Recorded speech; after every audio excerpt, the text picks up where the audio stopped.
Should home sellers pay buyer's agent commission? It's an extremely controversial topic, and in this video we're going to talk about it today because it's August 17th. The real estate industry has changed forever. Kind of. I'll explain why. And it's also my 30th video special, so let's go. So what does it mean it's August 17th? What's happening? Why is it such a special day? Well, there's new paperwork in place and there's more lines to be read and talked about in offers and also listing agreements, so everyone knows the compensation from not only the selling agent but the buyer's agent as well.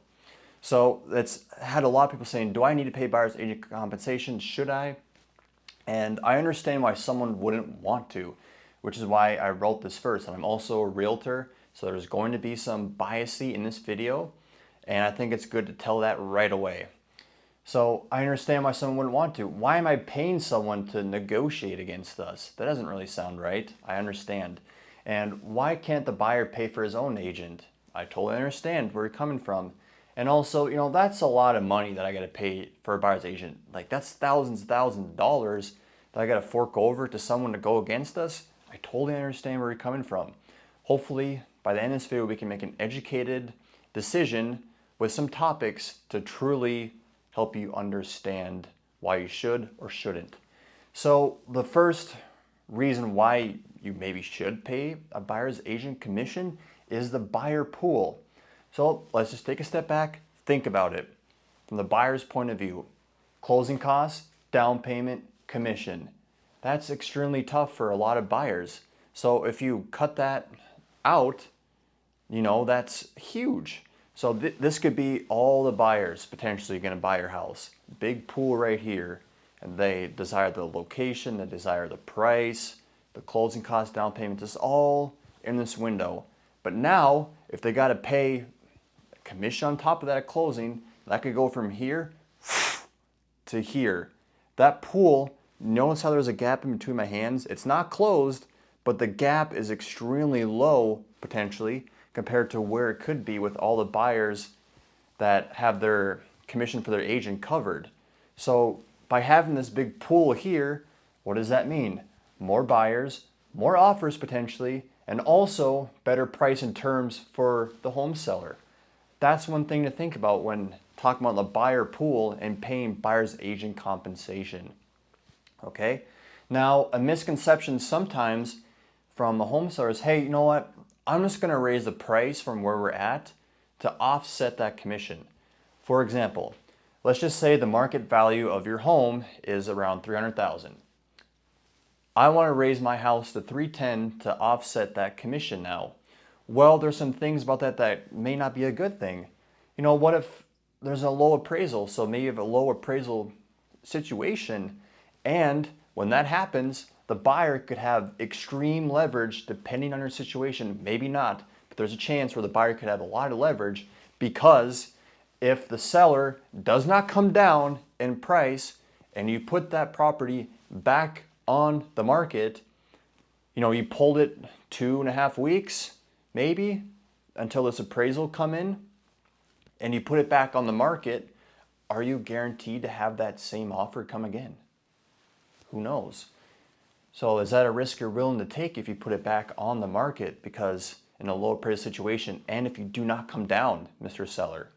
That's something to think about. And maybe the buyer wants it extremely bad and pays for that low appraisal. Who knows? But it's just something to think about. Okay? And another pro of paying buyer's agent compensation could potentially mean less time on market. Let me explain again.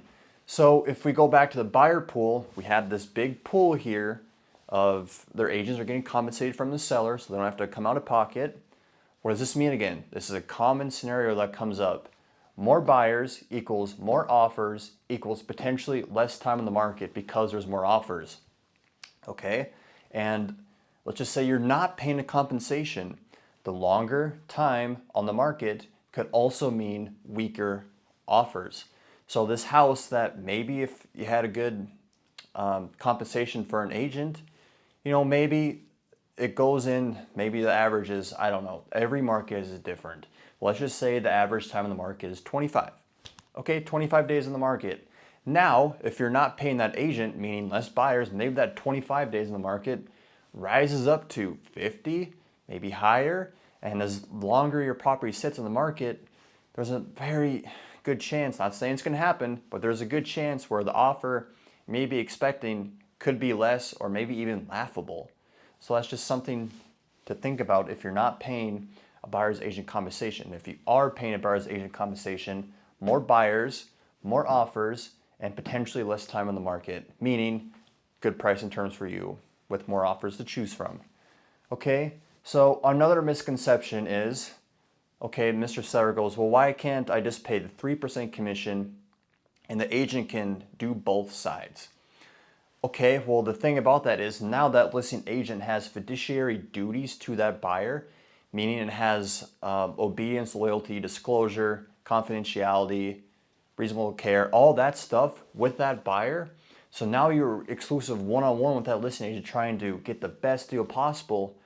Well, now that listing agent also has those same duties towards the buyer, meaning you're not getting that, fighting for the best deal possible potentially if the listing agent is doing what they're supposed to do. Now they're supposed to be working with that buyer and trying to get the best deal for them also. And while doing that, trying to help you out, Mr. Seller, that could be, a very tough conversation to have because well, I thought you were trying to help me out, but now you're representing the buyer. This isn't working out. So it could lead to not very well management and, miscommunication sometimes if you think that's the best way to go about it. And like I said, again, I have, they can't focus directly with you, Mr. Seller, if their attention is also towards the buyer now. So that's something to think about when it comes to, I only want to pay 3% and have the selling agent, the listing agent, represent both parties. So I save money on commission. Okay. Now, the next thing with a pro is by paying the buyer's agent compensation is we want this house to be the number one option on the market, not only for buyers, but for the people that represent those buyers. Meaning, if we're the number one option in price and terms for the people that are going to buy the house, but also a very, good, reasonable price they're paying towards the buyer's agent. What does this mean again? We're going back to this pool of buyers and the people that represent them. More buyers, more offers, better offer to choose from. So that's something to think about too, is you want to be the number one option, not only for the buyers, but the people that work for those buyers. Okay? And, final thoughts, I think paying a buyer's agent compensation it's not a must, but it's extremely good idea to do. And I don't see myself taking a listing by not paying the buyer's agent compensation, or at least not getting them that full commission where they're due. Because I want your house to sell, and we're going to have an uncomfortable situation and conversation potentially when it's not selling, and now we're paying it would be a nightmare. So I only want to take listings that pay for buyer's agent compensation, and hopefully after this video you understand why I want to do so.